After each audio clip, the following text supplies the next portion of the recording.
complaints today. It's all about eggs and Easter. Before we get started though, I want to take care of some housekeeping things.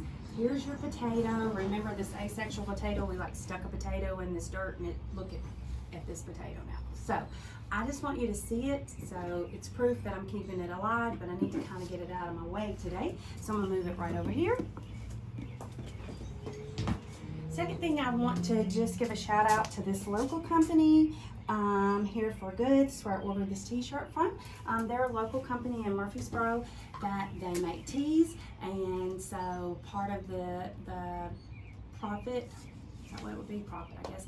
Part of the money for the t-shirt goes for their company, and then you can pick your own local organization to support, and some of it goes to them. So just wanted to give them a shout out, Here for Good, and let's get started. Okay, so let's look at your list because I know you can't wait to do this. You're going to need some hard-boiled eggs. I would ask first about those eggs so you're not using your mama's eggs that she has like put aside for potato salad on Easter Sunday. Some baking soda. We'll talk about like the chemical word for baking soda later. Some food coloring. You can either use that, or I bought a little kit at the grocery for $1 the other day, so you can use the dye from it. Paintbrushes or Q-tips, or like you could use your hands. I'm not even gonna lie, like I don't have any of those little gloves that they use in the hospital at my house, so I've been using these. Went to Publix in these. My friends didn't believe me, I sent them a picture. Some vinegar, some cups or little bowls to mix your dye up in, and then just a container to do the big stuff at the end. So all of that are the only things that you need in order for this lesson to take place. So let's hop to it.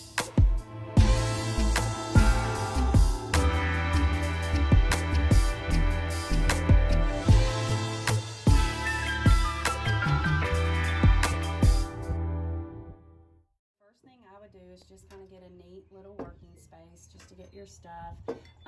You don't want to do this straight on like grass, and you don't want to dump any of this out in the grass because the vinegar in this will actually kill your plants.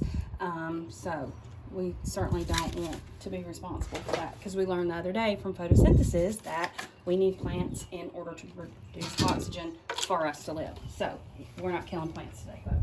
So the first thing you're going to do is you're going to take about 2 tablespoons of your baking soda. You're going to mix it in here. You're wanting to form a paste, so you're going to do about 2 parts of baking soda to every like 1 part of water, and then put your dye in there because you want to get it to like a thick paste because you're going to paint it on your egg. What you're going to do is you're going to just paint, and look, like don't worry like about being nice and neat, because like if it's kind of clumped up, the better. Okay. Ooh, that's pretty. I don't know what's going on there. So we're gonna paint. Okay, so I did a little bit of blue, and then maybe let's go with this green over here. Okay. So get it good and clumped up right here. Finished product, you'll notice kind of that how it's clumped up a little bit. Now this came with my kit. You can use a spoon like to hold it with, but like make sure you're not using some kind of like spoon that's been passed down for generations throughout your family, and then blame it on your frontal lobe not being formed and it's all my fault. So here we go. You ready? So here's where the science is going to take place. So I'm going to just have my egg, and then I'm just going to dump vinegar over it and just water. So pretty. You see the bubbles? Those bubbles are going to tell you something in a second. Okay, and even though, okay, it was just gross looking earlier, look at this beautiful, look at that beautiful colors right there. Okay, kind of looks tie-dyed, mermaid, unicorn, I don't know, but right there is a little bit of science around dyeing eggs. We're going to try one more, and then we'll break it down in notes. So this is Mal. Mal, she's a little brave. She's doing hers without gloves. Okay, a little rebel there. So we put some stickers on hers. Just curious how that may turn out when we lift those stickers up. She's putting some orange. Mallory's headed to UT in the fall. Some purple. Okay.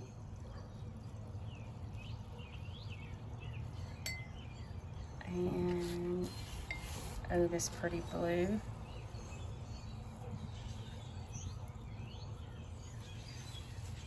So you could do like stickers. I mean, I'm kind of limited to what I have at home. Like I was even thinking you could, like, if you put a bunch of rubber bands around it, it would make designs. So let's see, she's got it here. Okay, so we're gonna take our vinegar, pour our vinegar over it. Look at this beautiful chemical reaction. I know, okay, that a change has occurred because of those bubbles. That's one sign that a change has occurred. Let's see what our stickers do right here.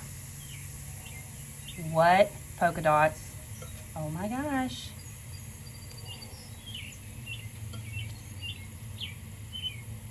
That's beautiful. So there we go. Let's talk about the science behind this, because I know you're dying to find out. Get it? Dying. I know y'all miss me. Gosh, I've missed y'all. Okay, so let's talk just a little bit about like just the science behind it, and then we'll wrap it up and let you go. So basically what we took was baking soda. So here is the name for baking soda, sodium bicarbonate. And so if you'll remember from chemistry when we did it earlier in the year, okay, so I know every time I see this right here, that's an element, that's an element, that's an element, and then I'll have 3 of those. So when I add those together, okay, and what did we add? Good, we added vinegar to it, okay? So when I added those, I know that this reacted. So these are my reactants.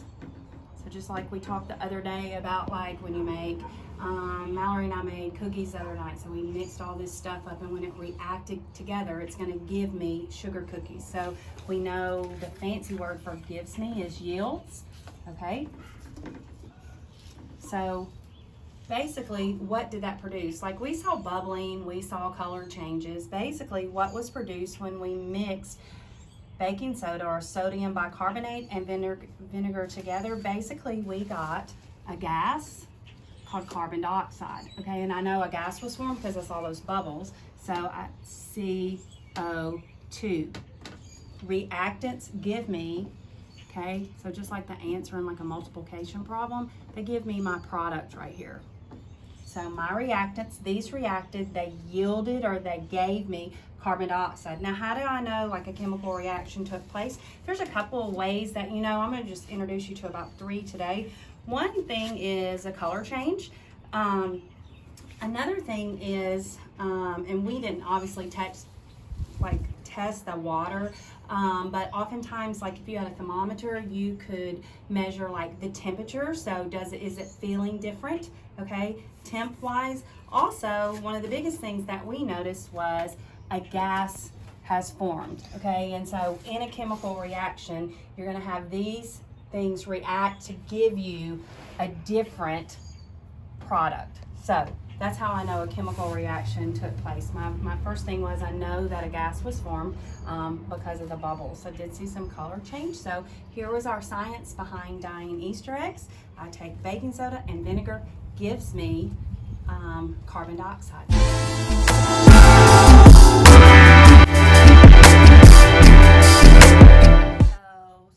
Mrs.Lee, your egg project is really cool and all, but my mom's using eggs for Sunday dinner for potato salad, and we're staying safe at home, and we just don't have eggs. Here's another way that this project can work. So if you have a water bottle, fill it with vinegar. I have this funnel. It's a little easier with this funnel to get the baking soda down in there because you're not making messes for your mamas at home, okay? We're trying to make life a little easy for everybody around here. So I put the baking soda through the funnel, put it in a balloon. So when I take baking soda and when I take vinegar, those are my reactants. They're gonna react, they're gonna yield or give me carbon dioxide, which is a gas. What do you think it's gonna do to the balloon? Let's see. So you're gonna put the balloon here. What? Oh my gosh. Ah!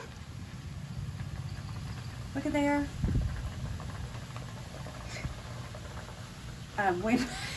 We may have put too much vinegar in there. Once it settles down, okay, make sure y'all are holding on to the balloon so it doesn't pop.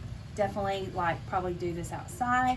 Look at here. Now you have a little friend. You can talk to this. You can just thump it. You know how y'all tap your desk all day long? Thump it. What about this? You could draw eyes. No, not with this you can't. You could draw eye, you could write a message to Miss Lee, take a picture that you did it, send it to me through email. But here's another example of sodium bicarbonate, baking soda. Please write sodium bicarbonate on your grocery list though. Plus vinegar yields or gives me this gas, okay, carbon dioxide. I know that a chemical reaction occurred because yes, I saw that gas was formed by bubbles, okay. It's really kind of weird, like you can feel kind of a temp change to it, but here we go. Science at home. I'm so excited to see you on Friday. Talk to you soon. Bye.